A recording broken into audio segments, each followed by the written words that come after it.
आज आम्हाला सगळ्यांना एका बर्थडे पार्टीला जायचं होतं आणि मी आज तुमच्यासोबत माझा एक सिंपल असा मेकअप कसा करते मी तो शेअर करणार आहे. तुम्ही बघू शकता फर्स्ट टाईम मी माझ्या फेसला प्रायमर व्यवस्थित लावून घेतलं आहे.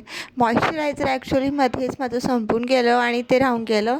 बट तुम्ही सगळ्यांनी फर्स्ट टाईम मॉइश्चरायझर नक्कीच लावा आणि मगच मेकअपला स्टार्ट करा. त्याच्यानंतर माझ्याकडे इनसाईडचं कन्सिलर प्लस फाउंडेशन होतं, ते जास्त करून मी अप्लाय करते. खूप सारा मेकअप मला आवडत नाही आणि मोस्टली सिम्पल राहण्याचा प्रयत्न करते, पण मग खूपच सिम्पल पण छान नाही वाटत, म्हणून नॉर्मलचा मेकअप तर पाहिजेच. सो मी व्यवस्थित माझ्या सगळ्या फेसला तो लावून घेते.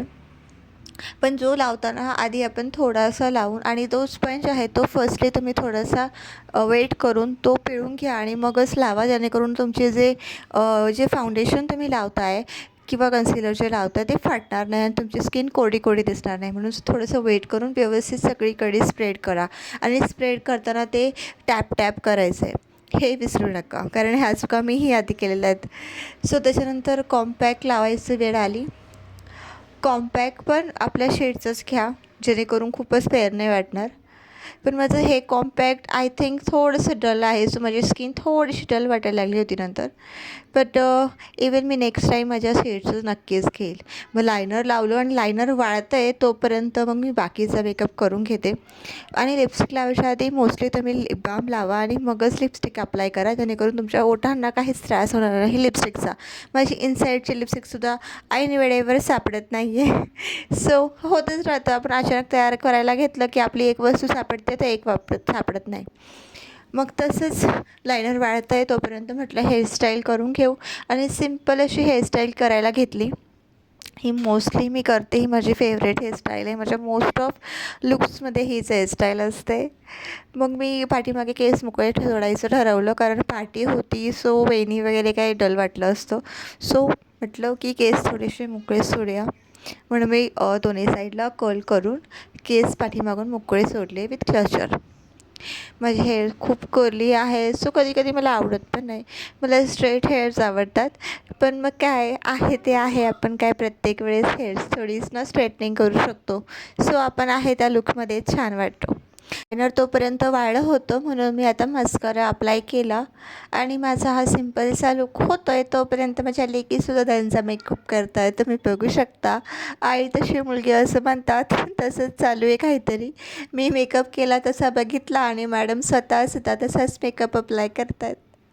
आणि बघा, बोलता बोलता माझा हा नॉर्मल मेकअप झालेला आहे. तर मग आता सिंदूर लावूया, कारण मी नेहमीच सिंदूर लावते, बिना सिंदूरचा मी कधीच कुठे जात नाही. गळा मोकळा मोकळा अजिबात चांगला दिसत नाही, म्हणून सिम्पलचं लॉंग मंगळसूत्र घातलं. मॅचिंग इयर्स ऑलरेडी मी घातलेल्या होत्या. सो आणि बँगल्स घालायची वेळ आली आहे, पण मी माझ्यासाठी सिल्वर आय थिंक माझ्या मंगळसूत्राला मॅच होईल असे आणले होते, पण ते काही साडीला मॅच होईना. मिस्टर म्हटले की ते काही छान दिसत नाही आहे. मग मी गोल्डन कडे घातले, ते सूट व्हायला लागले. आणि असा सिम्पलचा माझा मेकअप लुक कसा वाटला ते सुद्धा कमेंट करून नक्कीच सांगा. जास्त काही केलेला नाही आहे, बट नॉर्मल केला आहे, बघू शकता तुम्ही. चला मग मी रेडी झाली आहे पार्टीला जाण्यासाठी आणि आम्ही सगळे निघालो आमच्या गाडीने. सासूबाई होत्या आमच्यासोबत, सगळेच होतो आम्ही. माझी मोठी मुलगी गेली तिच्या आत्याकडे, सो ती नाही आहे आमच्यासोबत. आणि आम्ही सगळे पोहोचलो, पण खूपच लवकर पोहोचलो आम्ही. खूप जण यायचे बाकी होते, पूर्ण असं एरिया रिकामा होता. पण ठीक, आम्ही तोपर्यंत फिरून वगैरे घेतलं आणि फोटो वगैरे काढले. तोपर्यंत सगळे आले पाहुणे. यांच्या मित्राचे आई, त्यांच्या बायको सगळे आले होते, सो त्यांची ओळख होती आधीच, पण पुन्हा एकदा भेटलो, छान वाटलं सगळ्यांना भेटून. वाढदिवस होता त्यांच्याबद्दल त्यांच्या जावयाने खूप छान अशी स्पीच दिली, ती तुम्ही ऐका आता. मला तर खूप आवडली होती. कधी रागवला तरी त्याची माया अमाप आहे, तो म्हणजे बाप आहे. बाप म्हणजे ध्येयाकडे नेणारी शिडी आहे, संकटांच्या सागरातून पार करणारी होडी आहे. जो कधी तिखट वागला तरी आयुष्यभराची गोडी आहे. बाप म्हणजे शिस्तबद्ध धाक आहे, बाप म्हणजे शिस्तबद्ध धाक आहे. त्यामुळे जगणंही आपोआप आहे. आयुष्याच्या समुद्रात दीपस्तंभाची छाप आहे, तो म्हणजे बाप आहे. बाप नावाचा आभाळ जोपर्यंत डोक्यावर आहे तोपर्यंत सुखाचा पाऊस कधी कमी पडत नाही आणि दुःखाचं ऊन कधीच आपल्या अंगावर येत नाही. कमी पैसे असतानाही जास्त खस्ता खाऊन मोठ्या गोष्टी मिळवून देताना तो आपला बाप असतो, तो आपला बाप असतो. असं इथे खाऊ चालू होता. मंचुरियन स्टार्टर आलेलं होतं. सो मुली आम्ही सगळेजण ते खात होतो. छान टेस्ट होती. पार्टीला आलं की हीच सगळी मजा असते. आधीच आपलं पोट ह्या सगळ्या वस्तूंनी भरून जात असतं. पण छान कार्यक्रम झाला. सगळ्यांनी त्यांच्याबद्दल खूप छान छान बोलले होते आणि छान वाटतं वडीलधाऱ्या माणसांसाठी खूप प्रेम आजच्या काळात बघायला मिळतंय. खूप मन भरून आलं सगळ्यांचंच ते सगळं ऐकून. मुलांचं काही घेणं देणं नसतं. मुलांना खायला भेटलं की बस झालं. माझी मुलगी ही मंचुरियनवर तुटून पडली होती आणि त्याच्यातच तिचं पोट भरलं. नंतर काय मॅडमने काही खाल्लं नाही आणि मीही खातच होते. पण मग सगळेजण एक एक करून आपलं मनोगत व्यक्त करत होते. त्यांच्याबद्दल सगळ्या आपल्या भावना व्यक्त करत होते.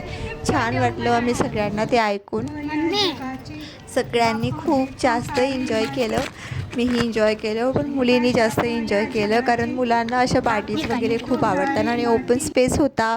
उन्हाळा आहे तर खूप खूप मस्त वाटलं. वगैरे करून घेतलं त्यांचं. सगळेजण त्यांची बहीण वगैरे आलेले होते आणि ते कार्यक्रम चालू होता औक्षण करण्याचा. नंतर बड्डेचा केक कट झाला. बघू शकता आजोबांचे सगळेच नातवंड आलेले आहेत. जवळपास त्यांची मुलं आहेत, सुना आहेत आणि खरंच जुन्या माणसांना अजून काय हवं असतं. त्यांची हीच तर पिढी त्यांना जपून ठेवायची असते की सगळेजण अशाच पद्धतीने कधीतरी एकत्र येतील. भले वर्षानुवर्ष ते वेगवेगळे राहतात, वर्षभर वेगळे राहतात, पण काहीतरी असा कार्यक्रम असला की सगळेजण एकत्र येतात. तर आपल्या अशाच आईवडिलांना, आपल्या आजी आजोबांना तेच तर हवं असतं की सगळेजण एकत्र येतील आणि काही ना काहीतरी सेलिब्रेशन एकत्र करतील आणि त्यांचं प्रेम असंच एकमेकांवर राहील. आणि खरंच हे बघून मन भरून आलं की आताच्या पिढीतसुद्धा इतकं प्रेम आपल्या आईवडिलांसाठी असतं.